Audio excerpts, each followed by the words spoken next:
Yeah! 1,000! Let's go! Whoa! Yeah! Hello everyone, sorry this took so long. I've gathered a group of people to sit here and talk at you through the screen for about an hour. This is the indie animation Uprising.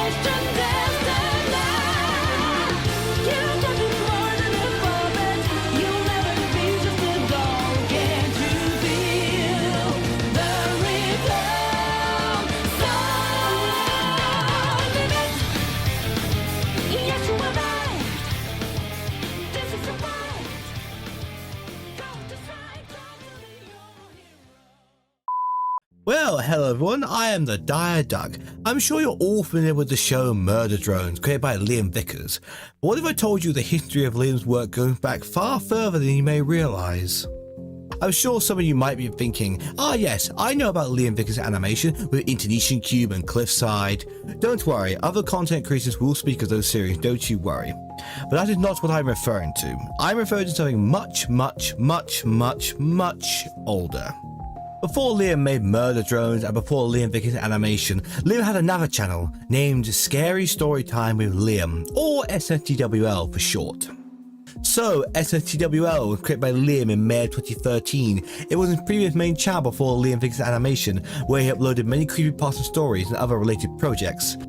It is in SSTWL where the bedrock of Liam's writing tropes and character archetypes are formed, that he uses in all his future works, like the crazy murder girl and the dorky male protagonist. Sound familiar? I mean, it's not like he uses his trope that much after all.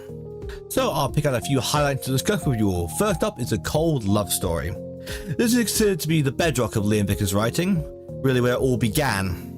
This is the first instance of the murder girl and the dorky main character type, being the first to introduce Sarah and John, which, if you know SSTWL at all, you know how important they are considering they show up in nearly every damn story.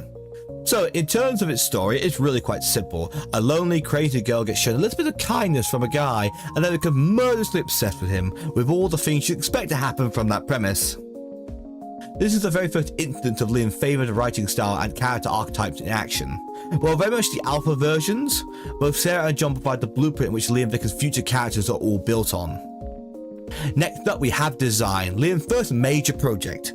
Started all the way back in 2014, it is far more in line with what you'd likely expect from Liam's work. Design is a horror mystery story with our main character, John Matthews, yes you will keep hearing that name, a teenager with a scarred past finding himself in the middle of conspiracies and secret organisations, all centred around the left-hand parasites, which can take control of host bodies and puppet their corpses, allowing the host to manifest various psychic and body horror abilities depending on their type. John ends up running into a unique left-hand named Callie Ames, with them teaming up against everything now out to kill them. I would say more, but I would encourage you to listen to the story yourself. Design is when we start to see Liam playing around with more developed characters and mixing horror elements alongside deeper lore and mystery elements, along with some romance thrown on top, building on the blueprints already established in his previous works. Though, as you probably guessed, that is a lot of things to juggle in one story, which can make his design feel a little bit messy at certain points. Which is understandable considering that this is Liam's first go at anything like this. But despite that, Design remains probably Liam's most influential work of this era, with many characters being reused and reimagined in future works, with different aspects of them being given more focus in his future projects.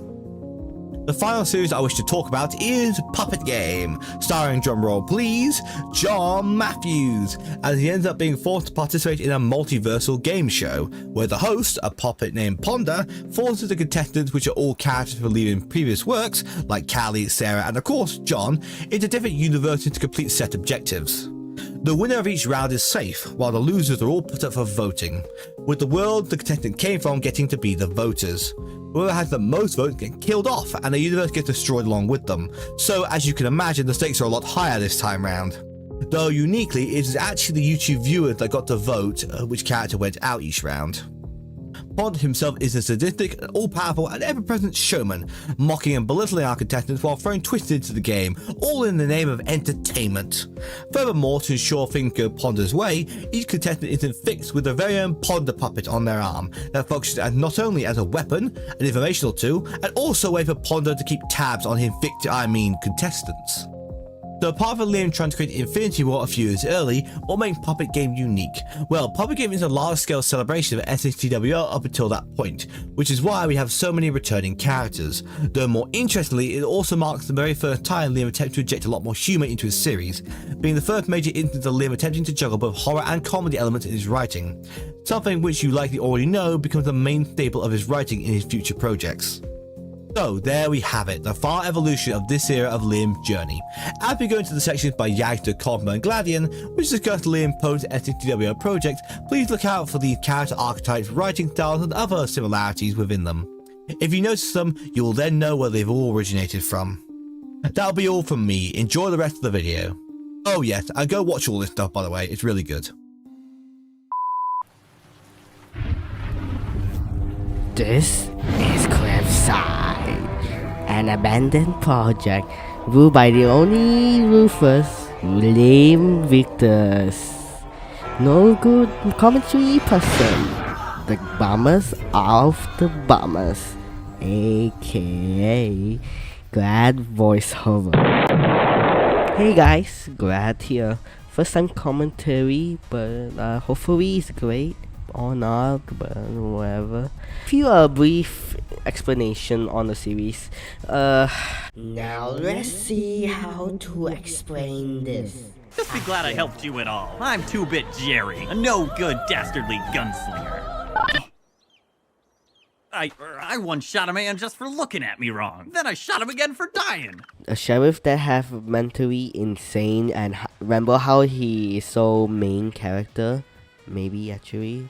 But anyways, fast forward to the person. He get captured because he's a bloody idiot. Then he meets Spider Woman. She wanted to eat his flesh. But then he get released because of plot armor. Then he fall and meet death. Which is not that kind of death, but this kind of death, which is surprisingly unfazed and anger her by throwing a rock. Then Death grabbed them and flew them up into the sky and dropped them. Hopefully they die. But then Spider being Spider, grabbed onto the sheriff and survived the 4 damage while being squashed. Lucky. Then she started to love him because how he suited up, and she go on killing spree and did that cool V actionary. After some chill moment, Death arrived to fight the entire town. Then Spider Girl starts to want to mate him, which is crazy, by hitting his eyes. Wait, I'm not even sure if that's true.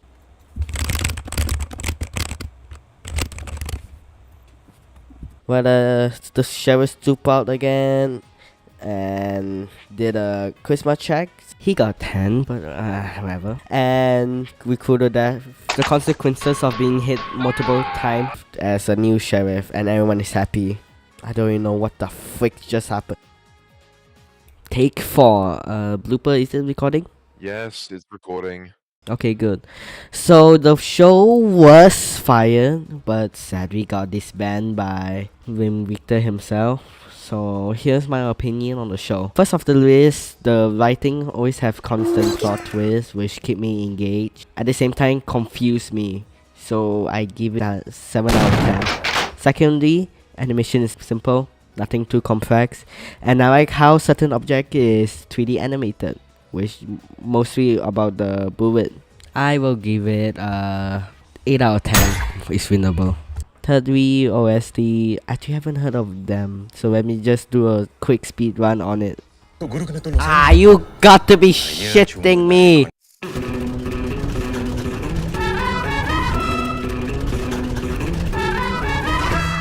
Holy crap, Liam, there's so much ad. Anyways, after listening to all of them, I will give it a 6 out out of 10. Certain OST give me Western vibe, which is good, while the others doesn't, but it still hits hard though. And fourthly, and honestly, I couldn't think anything for the last one, but I think that summed up for my segment. Thank you, Blooper, for letting me into the project, and I wish I'm faster than Sleepy Star.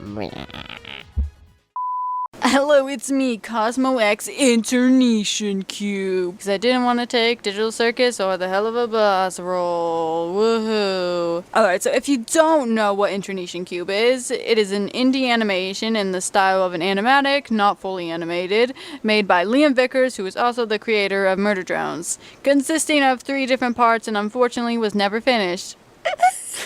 For those who haven't seen Internation Cube, I'll give a quick summary. In part 1, a guy named Max just escaped from a lab or something with an AI murder cube named Icon, and is now being chased by the government. Luckily, Icon becomes an anime robot and saves him because he is quote-unquote the administrator. In part 2, we get to see another character, a girl named Kiri, who works with Max in their mission to annihilate all the AI cubes. Or at least that's what I think they're trying to do. Forgive me if I'm stupid. In part 3, things start getting a little bit out of the blue, but Icon takes on a human form at a restaurant while Max is in the bathroom having a call with Kiri. Meanwhile, a suspicious dude and an anime weeb girl cube destroy the entire restaurant for some reason, and that's where we were left off. Yeah, pretty crazy. Now, I'm gonna go over the characters because I'm being held at gunpoint. What? So, Max is kinda cool and complex. He is sympathetic towards Icon, and his relationship with Kiri is interesting. I think he's cooler than N from Murder Drones, personally. I don't know. Icon kind of reminds me of Uzi back in the pilot when she wanted to destroy all humans, and I found it cute that she tries to seem dangerous and murderous, but not really. Icon and Max's relationship is just cute, I don't know, whether romantically or platonically, just nice and wholesome, even though one of them is a psycho AI killer cube. Kiri reminds me of a mix of Doll from Murder Drones and Nightfall from Spy Family. Yes, Yagster and Tyro, I mentioned the show with the 6-year-olds! Bite me! Kiri intrigues me because of her past mostly, and how she can't see human faces, or at least that's how it looks in the nightmare.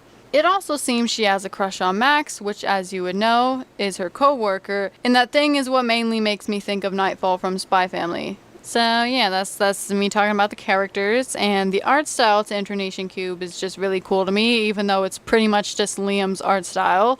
And when I watched Internation Cube for the first time, I was more invested in it than I was with Murder Drones, man. Like, although I'm both interested in them equally, I still want to know what happens in Internation Cube. Liam, please continue the series. So yeah, go watch it if you haven't, and bye-bye.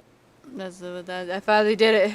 Blooper, are you Murder Drones is a show where drones murder each other. Why did I say that? Anyways, hi, I'm Yagster, and today I'll be covering Murder Drones.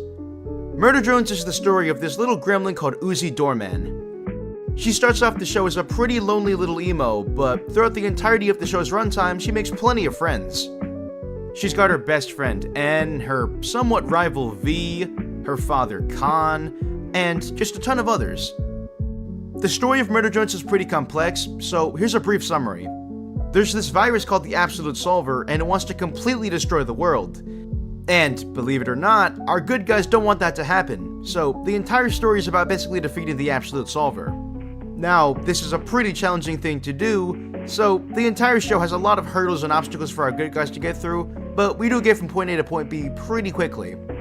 Murder Drones is a show that really has a lot going for it, and it's extremely fascinating. The show is technically categorized as a comedy horror, but there's tons of action and spectacle, mystery and lore, and even love? Don't ask me about that last one. Now, a few little side notes, but the animation quality is actual cinema. Every single episode improves on the animation, and it is extremely noticeable. Some of the shots in this show are just absolutely unrivaled, and God, it's so beautiful. Another pretty huge thing the show has going for it is its music. All of the music is produced by the lovely AJ DiSpirito, and, I mean, just take a listen.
Now, Murder Drones is a character-driven show, so the characters carry basically the entire show, and it's very much more character-driven than plot-driven. So, here's a brief rundown of all the characters. Like stated before, Uzi is your average little gremlin who is very good at being a gremlin. And then you have N, who pretty much is just a golden retriever. Then there's V, who pretty much is just a sadistic killer, but hey, she's kinda cool, so you should like her. There's J, the corporate suck-up, who really likes pens. Khan, the lover of doors and the father of Uzi. Thad, the pretty chill guy. Lizzie, the popular high school girl. Doll, the quiet Russian kid. And many others, which, once again, if you want to see them, then you're gonna have to watch the entire show. Speaking of the entire show, episode 8, aka the final episode, just aired, so you can watch the entire show free on YouTube, which you're on right now, so yeah, go check it out. And that's pretty much everything I need to say. I've been Yaxter, and thank you for watching my segment. Peace out. Hello to all my fellow bad bitches in the chat. Are you ready to go to my favorite place? Hell. Yeah, we're going to hell. Anyways, your favorite Australian, decided to have your favorite stinky sentient PNG on for a rant in this batshit insane 1,000 subscriber special. Now, all the other people in this video decided to pick all the good animations that I have a PhD and bullshit in, but a certain moth guy isn't in this video, so it's up to me to fill the gap and talk about a silly little show about gay demons. So I now present my absolutely non-arguable opinions about Hell of a Boss. Hell of a Boss is a show about these three little demons called imps and a big-ass furry that runs an assassin's business in hell, where they can go to the living world and kill whoever their client wants to. A really good premise that totally doesn't get absolutely shit on later, because apparently the whole assassin business is more of a surface-level explanation of the show. Blitz needs Stolas' magical book to get to the living world, while Stolas needs it once in a while to do some nerd shit, because who the f reads books nowadays? So the two came to an agreement that as long as Blitz, plays PlayStation with Stolas, he can keep using the book. Eventually into season 1, it's starting to be implied that Stolas is actually starting to have feelings for Blitz, and this is further developed into season 2, where Stolas lets Blitz not have to see him as much, where he's starting to actually realize how wrong their relationship is. So he goes out of his way to find an alternative way to get Blitz to the living world so they can end their agreement, but actually try to be in a relationship. This completely backfires and they don't end up together, with the new arc of the show being them finally working on their flaws. Now, besides the main plot, there are a few extra side plots, an assassin plot, a divorce plot, and the government finding out the afterlife exists. Sometimes it can tie into the main plot pretty well, but most of the time whatever happens just happens for the sake of happening, and it does absolutely nothing to impact the story and are just one-off things. There are a lot of characters in Hell of a Boss, and they are all written exactly how you expect if you've seen anything that Vivzy Pop has made. Excuse me, the f***?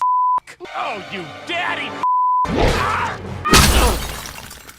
Sorry, I f***ed your husband. I cannot wait to feel your slimy inside of my Most of the character designs have such sharp jawlines that they would make the average looks max your blush. And the character designs in general are very important because they also tell their own stories and explain a couple things as well. If you haven't noticed, the imps have these little white marks on them and they aren't exactly there for the sake of being there. The white marks are indicators of serious injuries and are basically scars on their bodies. And out of all the relevant imps in the show, Blitz and Fizzaroli seem to have the most scarring, with Fizzaroli having the most due to him and Blitz being involved in an accident that left them very injured, with Fizzaroli having to get his limbs replaced with really advanced prosthetics. I see that the characters are somewhat fleshed out. Blitz is kind of the main character, so all his cards are on the table. We know his past and why he is the snarky asshole he is today, and we learned that for the most part it's a persona. Moxie also had a fair bit of development, Stolas had a fair bit of development, Fizzaroli surprisingly had a fair bit of development. Millie and Luna, for as much as they show up in the show, they don't have the same treatment as the other characters. Luna does get one flashback scene, but it's never brought up again. And Millie has 3 defining main traits. She likes to kill people, she's Southern, and she's Moxie's wife. Vivzypop did say a while ago in a tweet that Hell of a Boss is more of a male-centered show, which is alright, but if you're gonna have these 2 characters appear as much as these 2, and make the claim they have a significant impact in their lives, and have a show that spans over 2 seasons, almost coming up on its 3rd, at some point you would expect them to have a designated episode. But no, Luna kinda got an episode for her, but it doesn't really count because it's just added absolutely nothing to her character, and it was a musical season finale that shifts all the focus back onto Blitz. Millie got a 5-minute short. Blitz and Moxie, and hell, even Fizzaroli, despite him only appearing for like 4 episodes, are better developed characters because we're actually shown their problems, while the other 2 characters, and hell, most of the other characters as well, that are supposed to be important, are kind of just there and can sometimes be used as a plot device. Blitz and Moxie, for the most part, actually had to confront their past, and we get to see how they do it with them tripping massive balls. This gets Blitz to open up to Moxie and tell him that he's only an asshole to everyone because that's just how he is, and that he's actually really proud of him. And this is why I say that at this point in season 1 is where the show peaked.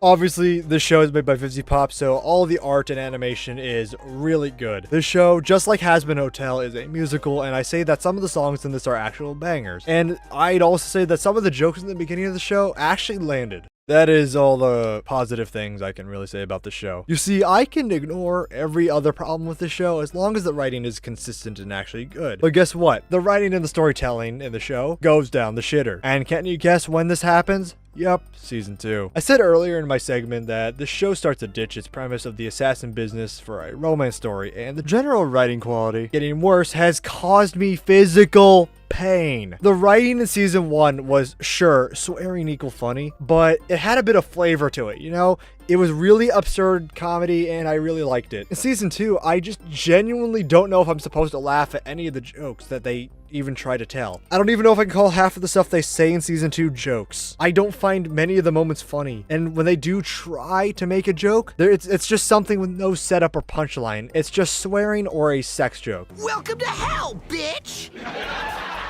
There are just a bunch more memorable moments in season 1 than there is in season 2. Season 1 also had a unique plot for each of the episodes. But for season 2, while they do seem to have their own identity, almost all of them end in the exact same way. And what I mean by this is that most of the episodes will end in a will he, won't he situation for Blitz, possibly breaking it off with Stolas. And the episodes that don't end in the same way are arguably better than the ones that do, and are actually developing the characters, and doesn't need to focus on a romance story that Vivzy has been teasing the viewer on for over 2 years. I said a while ago that I had hope for this show, and yes, it has sort of gone down the shitter. The climactic moment where Blitz and Stolas finally break it off, and let's be honest, who was surprised when this happened, was the highlight of the season, but it came after so many painful moments in that same episode. The episode after was surprisingly good despite it being a Blitz and Stolas episode, but it also made me realize one thing. Hell of a Boss works best when it has a single plot line to follow. This was shown to us when Fizzaroli was properly implemented into the show, and they got straight to the point to let this viewer know who this character is, what they're like, without any extra B-plot or any extra shit. Anyways, that's all I have to say about this little show. I could go on way longer, but I'd feel like I'd spend a whole hour talking about it, and I don't want to do that because I am too lazy. I don't hate this show, but I don't necessarily like it as much anymore. If they do correct their flaws that they have in the show that plenty more people on YouTube have talked about, I might consider having a small little light of hope again. Anyways, that's all I have to say. Thank you, Blooper, for having me on this project, and congrats on 1,000 subscribers.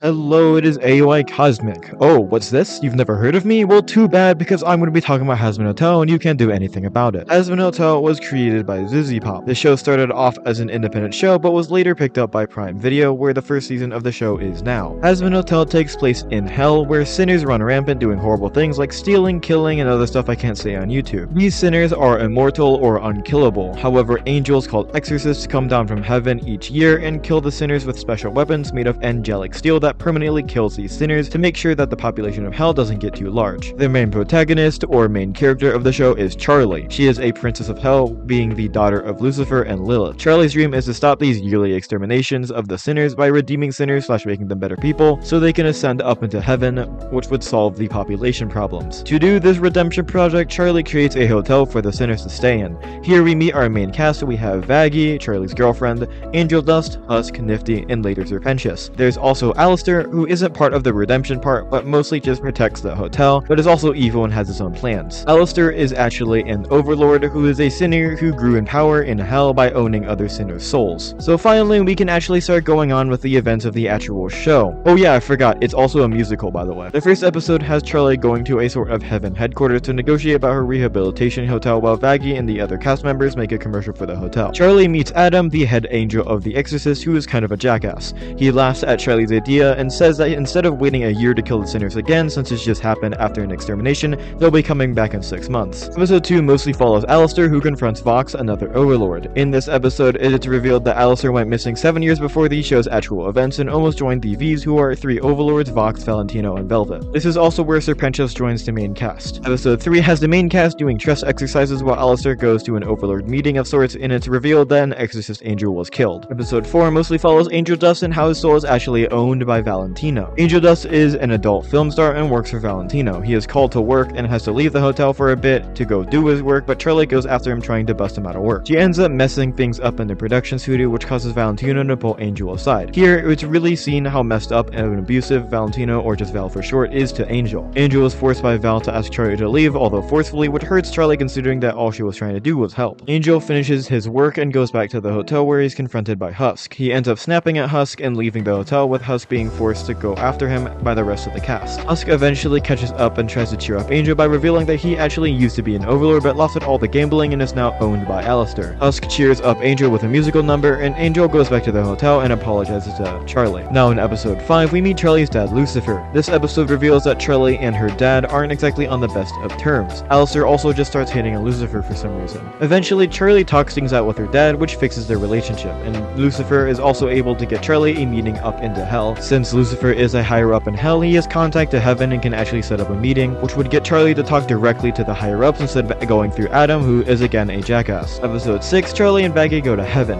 Here they meet Sarah and Emily, 2 other angels higher up than Adam. Charlie and Vaggie plead their case that sinners can improve by showing Angel Dust, who all this while has been doing the good stuff, in hell, proving that sinners can improve and become better people. It is also revealed that no one actually knows what gets you into heaven. This leads to a musical number with Charlie arguing with Adam and Sarah. This leads to the discovery that the exterminations were not known about by most people in heaven. Towards the end of the episode, it is revealed that Vaggie used to be an angel or exorcist who killed sinners, but ultimately was exiled by Adam and his lieutenant, who I forgot to mention his name is Lute, for sparing a sinner child. They are both eventually sent back into hell, with Adam taunting and saying that the hotel will be the first place that the exorcists go so they can destroy it. Episode 7 is just Charlie facing the fact that Vaggie is an angel and getting an army of cannibal sinners to help her fight off the angels in the up-and-coming extermination. Vaggie goes to an overlord named Carmilla, who killed the exorcist angel from before, and finds out how to kill the exorcist angels is with their own angelic weapons. Vaggie gets a bunch of angelic weapons from Camilla, since she's the overlord of weapons and stuff. Also, she gets her wings back for some reason. Her and Charlie reunite and make up and stuff. Episode 8, or the finale, has the entire cast defending the hotel. I'll go over it briefly since this section is getting a little long. Alistair fights Adam, almost dies. Serpentius sacrifices himself to save the hotel, but it's for nothing.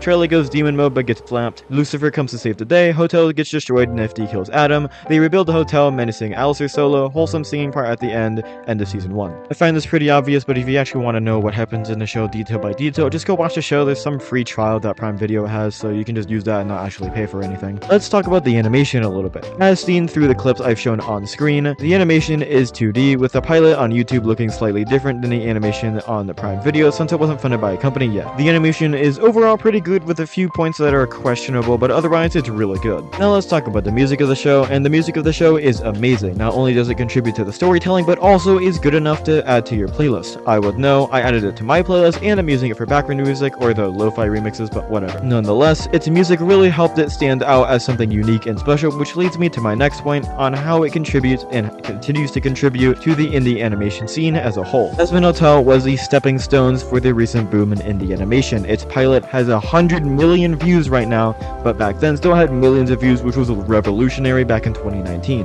This really helped put the spotlight on indie animation and helped it evolve into things we know today. I'm willing to bet that the shows like The Amazing Digital Circus or Murder Drones wouldn't have been nearly as successful if Hazbin Hotel didn't succeed for them. Hazbin Hotel contributed a lot to the indie animated space, creating shows like Hell of a Boss and probably inspiring plenty of others. Anyways, that's pretty much it for Hazbin Hotel. This is me signing off, and stay tuned. Yo, what's good? My name's Tyromaniac. Do you care? Of course not. you only care about what series I'm going to talk about. That, of course, would be Ongezelig, a 6-part Dutch series made by Studio Massa. Don't let the name fool you, it's just one guy who calls himself a studio. Wait, what's that? Never heard of it. Well, the series revolves around 3 sisters named Maya, Coco, and Mai as they go about a typical day in their Dutch schoolgirl lives. There isn't really too much of a story outside of that, just an introvert, an optimist, and a racist being massive goobers. Anyways, I've already made an entire video dedicated to how I think that Ongezelig, or more specifically Maya, perfectly represents anxiety and other mental health issues. But to recap, it showcases these issues in a way that's not only relatable, but also strikes the perfect balance between lighthearted and serious without leaning too far into one or the other. That's only a small part of why I like this funny little series though, and it's a pretty long list to be honest. The art style is simple and appealing, the animation gets consistently better as the series goes on, and it chooses to focus all of its energy into 3 main characters instead of spreading it out over a larger cast. Of course, all of those pale in comparison to the true, most infallible reason to watch Ongezelig. It's funny as fuck. Of course, humor is subjective, and the humor in Ongezelig definitely isn't for everyone. That said, I am not everyone, so I like it. For me, it's the character interactions and the random background details that contribute to it the most. Most of the dialogue between our central trio is just really good, with a lot of memorable quotes and moments being bounced between them. It really gives their contrasting personalities a chance to shine, from Maya's social anxiety to Coco's positivity to Mai's racism. As for the background details, this is a strong advantage for animation as a whole, and I think it really gets to prove itself here. There are so many little things that happen with no build-up, explanation, or even heavy emphasis, and the show is absolutely better because of it. I could go on to list a few, but there are honestly just too many good ones for me to fit in here. Maybe you should just go check out Ongezelig for yourself, eh? Anyways, that's about all I wanted to say. My name's Tyromaniac, and ik drag hak dial gedijen.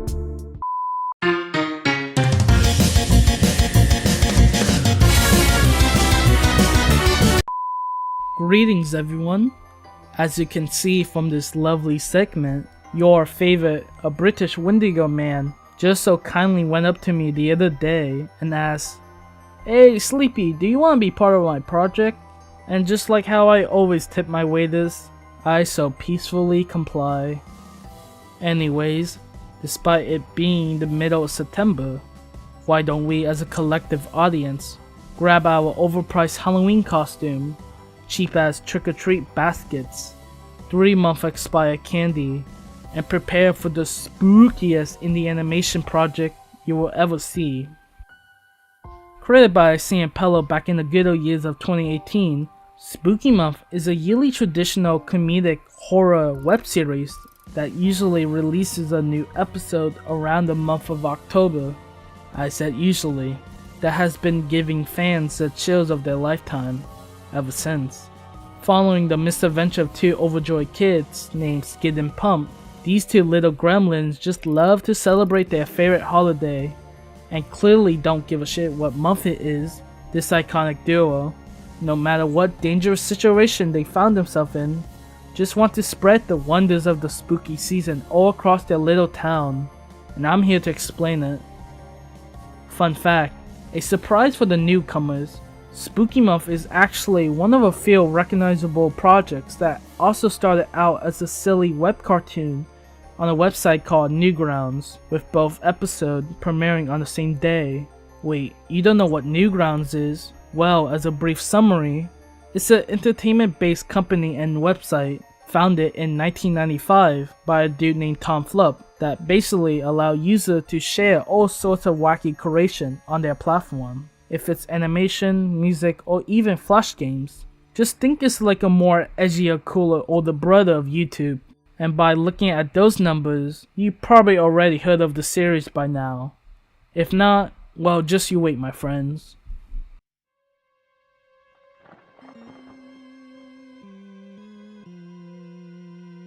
From the very early days of the series, not much really happened actually, believe it or not, just a spooky duo running around town. However, as each episode progressed, more and more of the hidden spooks reveal themselves. By the time we reach episode 2, this is a point in the series where you can tell not only the animation improved dramatically, but also where the real narrative kicks in, as we are introduced to the Penitent Ones, a mysterious, hellish cult that not only is responsible for the horrors that lay upon the town, but we will also eventually get to see them and how they connect our main protagonist to the overall story, but for now, it remains a mystery. Additionally, alongside the cult, the audience also get introduced to a whole new lineup of horror-themed villains that may be important later down the road. These include average Vizipop cosplayer, Japan's favorite anime genre, literal Chucky the doll, and finally that one Imagine Dragon song. Oh yeah, forgot to mention, the newfound formula you should also expect for each of the episodes now is as follow. Skid meet up with his pal Pump, they goof around town, visit a variety of returning side characters, eventually gets into some sort of trouble, blah blah blah, resolve each conflict in the way you expected. That's basically all the episode in a nutshell. Well, obviously not. However, one positive I can say about the series that it never really takes itself serious most of the time. Even though all of these episodes are connected to one another, it is really not that necessary to go back to find something you potentially miss on first viewing, which is really great to the casual viewer that won't need a whole mountain load of lore to even understand what's going on, only really leaving the complicated lore for the hardcore fans to find out. Yes, there may be some lore drop here or there, but nothing really going to stop you from having a very fun time. But honestly, I gotta give props to Cineapella and his team, because they sneakily started this entire scavenger hunt for us dedicated fans to find each element of the story all across the episode.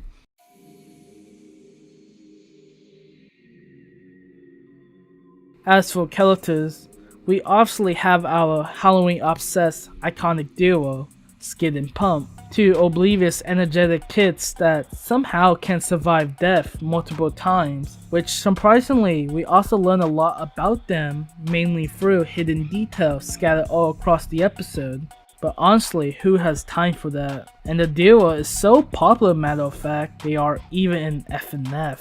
Then we got Leela, Skid Mom, a character that has a good share of screen time, but mostly there as a supported character for the main two. However, when she does eventually get the spotlight, she can be quite unique and funny on her own. On top of her relatableness, this really brings out her character charm. Definitely one of the highlights of the show is her character dynamic with her son, Skid, which surprisingly can be downright really emotional sometimes, especially in the later episode, taking a turn for the series. Adding on to this, we are also greeted upon by a variety of memorable silly side characters that also heavily impacted the story in their own ways, getting an insight of each of their daily lives too. Some can argue that Spooky Month is a more character-driven show rather than a plot one, but I feel like we got a perfectly balanced mix of both aspects. Anyways, moving on, instead of spending years of my life explaining each of them in great detail, here's a quick lightning round of the few important characters to help out impatient viewers. Kevin, a misunderstood candy salesman that hates Skid and Pump just as much as Yeah Kate episode 5. June, one of Leela's closest friends, and as of recent time, a very major supporting character for the main crew. Jack and John, two officers of the law that protects the town from the spread of evil and mainly are the ones that get into the extensive lore of things. Robert, Ross, and Roy, the main side antagonists of the series, and always seem to be portrayed as the insert typical bully architect you see in any high school movie. Susie and Grandpa Wonder, two very important members of Pump family that surprisingly give us the viewer a lot of clues hinting back to Pump character development. And lastly, Frank, a child kid. Yikes. But what makes this show so entertaining though is the main focus on the character dynamics, which I already gave a perfect example of a few paragraphs ago. I don't know how they managed to do it, but Spooky Month is one of a few projects that actually is able to balance each of the characters' screen time pretty fairly. We mostly learn about these characters through the majority of the dialogue, and since the episode utilized its runtime and pacing pretty decently, we still get plenty from them, while still keeping a good focus on our main protagonist's story. On to the next segment. Yeah, that's basically the show for you. On top of the fairly well done traditional 2D animation that has plenty of Easter egg to look out for, classic Newgrounds level of humor. I love your piss, dude. Don't go, you cannot run, you might hurt yourselves. Walk normally. Not that normal. Wonderfully put together music tracks done by the talentful Master Sword remix, and just a lot of parodying of classic horror flicks. Spooky Month overall is just a fun laid-back series that basically pioneers Cineapello Korea from this point on, which the series not only kickstarted all sorts of future opportunities, but also started a huge loyal fanbase that is still active to this day. So if you just so happily have exactly 1 hour, 38 minutes and 26 seconds, I recommend for you to check out the project yourself. It's totally free on YouTube and you can get into it any time of the year with your friends. Or by yourself if you don't have any. So yeah, I'm your host Sleepy Star. Thank you so much for having me on Bloops. And well, as I'm turning off my Apaxacy now, see you guys all in the stars. Hey, this is the Your Local YouTuber section of this video, aka the one you all came here for. Now, when Bloopy Loopy contacted me asking me if I wanted to do this thing, he sent me a list of all of the people doing it, plus the shows we were doing, and every single indie show that I had watched up until that point had already been taken. Yak had become a prostitute and bargained enough money to bribe Bloopy to do Murder Drones. Sleepy had bombed his way into doing Spooky Month. Cosmo had Internation Cube. Uncom ditched his Australian blood and became a cat so he could do Lacadia. And Voice voiced his way into doing Digital Circus, I guess? And you get the idea. So, me, stumped, and unable to bring myself to watch more indie animation, simply asked Bloopy, hey, for my section, can I needlessly self-promote? And he said something along the lines of, Lord, yeah, sure. So here we are. In case you don't know, the Super Speed Bros is my own little indie independent cartoon that I'm currently working on. I can't show any of the footage of it because, well, it's not finished. But it's about teenagers with firearms making dick jokes and blaming things on society and that, with epic fight scenes and a shitload of sex. If you like what you see on screen here, please give us a follow on Twitter or maybe subscribe to our YouTube channel, which I'm sure will be linked in the description, Bloopy. And if you think you can draw, animate, storyboard, or voice act beyond the veins of Microsoft Paint, then give me a DM on Discord. My Discord ad should be on the screen now. Now, enjoy the rest of this big fat ass video. I'm sure the rest of these ones are much better than mine. Alright, enjoy. Right, so...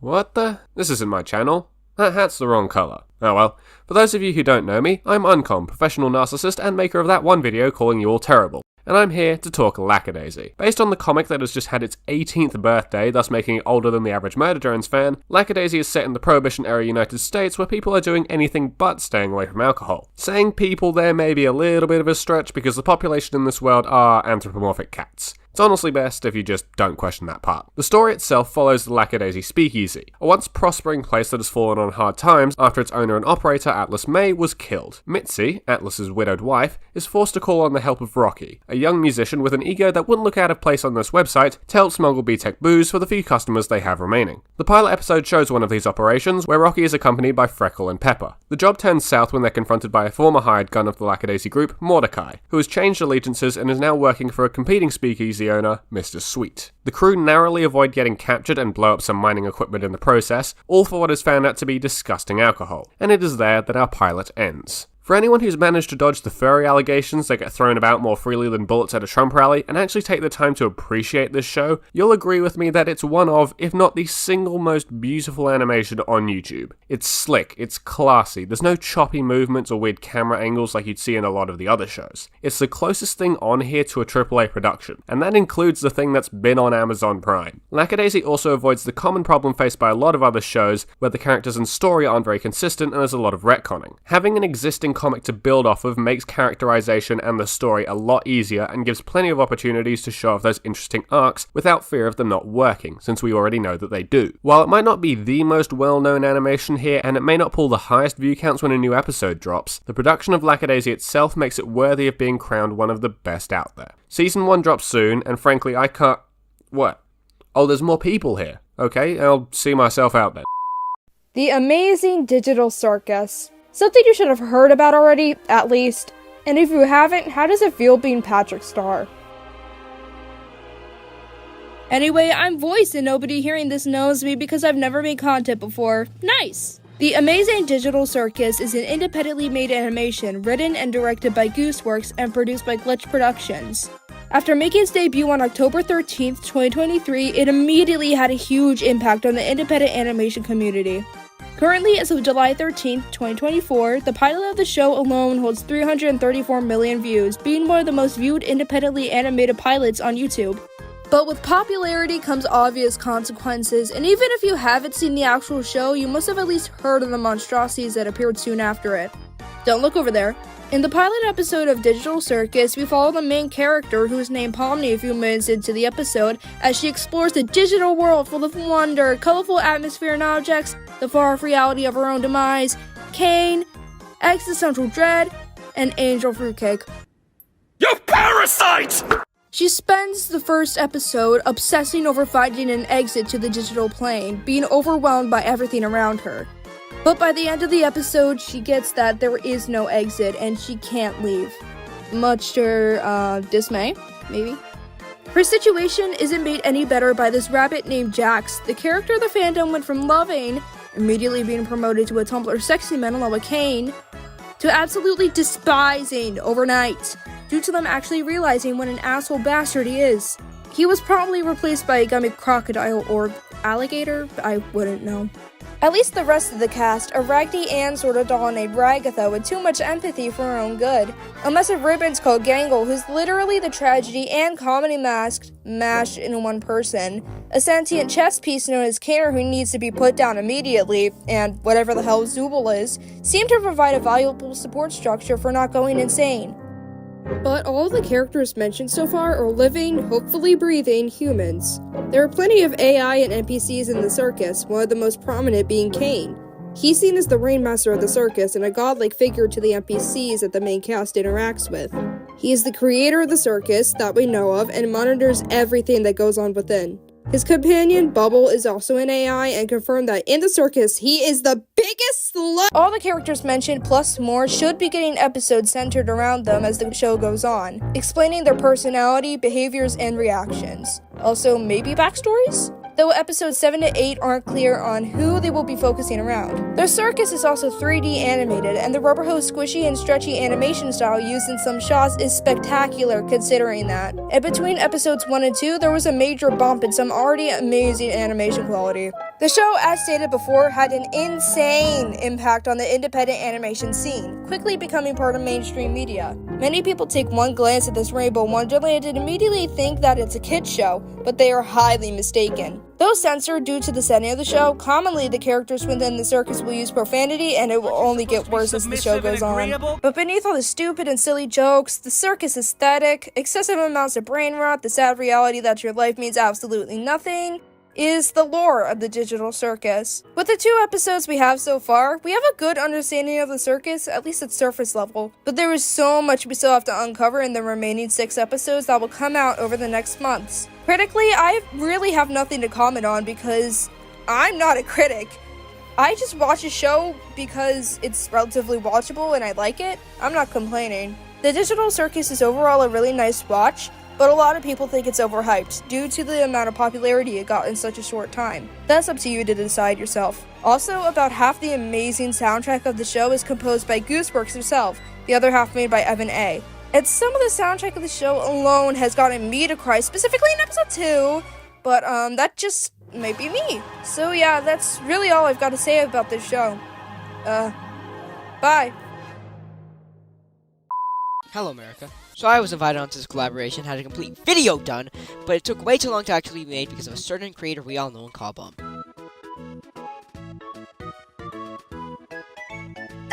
Ramshackle is the indie animation pilot which talks about 3 kids in poverty as they meet God himself! What do you mean it's not God? It's just an angel? Oh. Besides the fact that most people say weird stuff about Stone, the pilot is a great example of what I like to call a comfort show.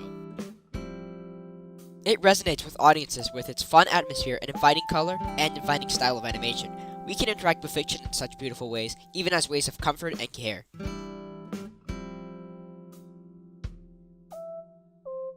Overall, the show is something a lot of people can enjoy, and I would recommend it. Bye, bitch! Also, go join my surfer and boosting, cause I need money!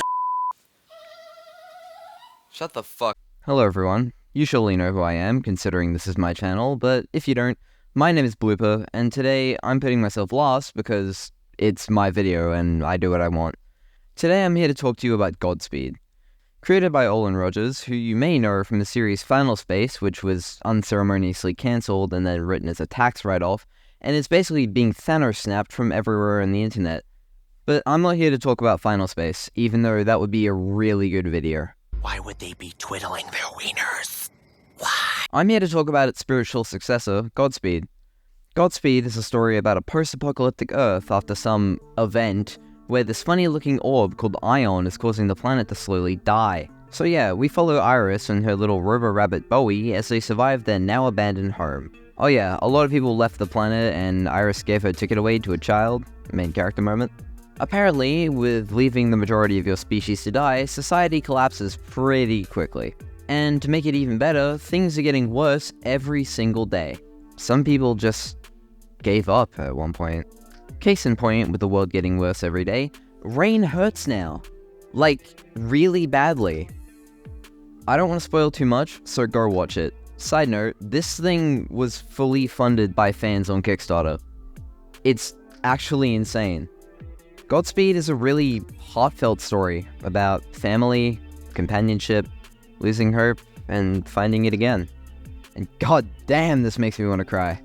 Olin really knows how to just tug at my heartstrings really, really hard. This story, at least in my opinion, shows how perseverance and dedication can lead to success, even through the toughest of times. And I feel like many people can attest to this, mostly the creator himself. There are tons of videos about Olin's story, so I highly recommend going to watch those. I think it's a really compelling narrative, and it's relatable, because although the stakes may not be apocalyptic per se, we've all had a fair share of going through tough times, and I feel like this is just that, but exemplified in a much more dramatic way.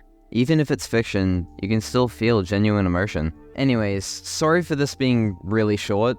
The main purpose of this video was to show the impact these shows have had on the indie sphere as a whole. I hope we communicated that well enough. Anyways, the real reason you're here. I have something to say to you all. I've been doing YouTube for about 5 months now, and during that time, you guys have followed me every step of the way, and I've received an amount of support and kindness that I never could have imagined to be possible. And to all of you, to everyone, truly, thank you. I originally started doing videos on a whim, and I never thought I'd be able to make it this far. But look at me now. You wanna know something crazy? This was originally the 500 subscriber special. But then we did the bingo stream, and that number went through the roof. Before anything else, I just wanted to thank everyone else involved in this video. You've all been amazing and generally just really cool people. You've been so inspirational and kind to me, and I can't express how grateful I am to be a part of this community. You've all made me so genuinely happy, whether it be a compliment on a YouTube comment section, or playing Among Us with the people I once watched as a casual fan. It's hard to fathom, really. I've made so many friends, and this period in my life is one I will cherish and treasure for as long as I live. That does not mean I'm going to stop making content. You guys have shown me that I've made somewhat of an impact, and that sense of accomplishment is irreplaceable to me. Even if it's through silly videos on the internet, I was able to make a difference. So, once again, thank you for everything. I'm sure you all know the drill by now, right? As always, I've been Blooper. I've been Ranks. I've been Voice. I've been Unhelpful Commentary. I've been your local YouTuber. I have been Sleepy. I've been Tyromaniac. I've been AY Cosmic. I've been Slayer Stinky. I've been Yagster. I've been Allspace. Wait. I've been Gwedion. I've been the DireDuck. And thank you for watching. No, actually, fuck you for watching. You don't deserve to watch this video. It's too good.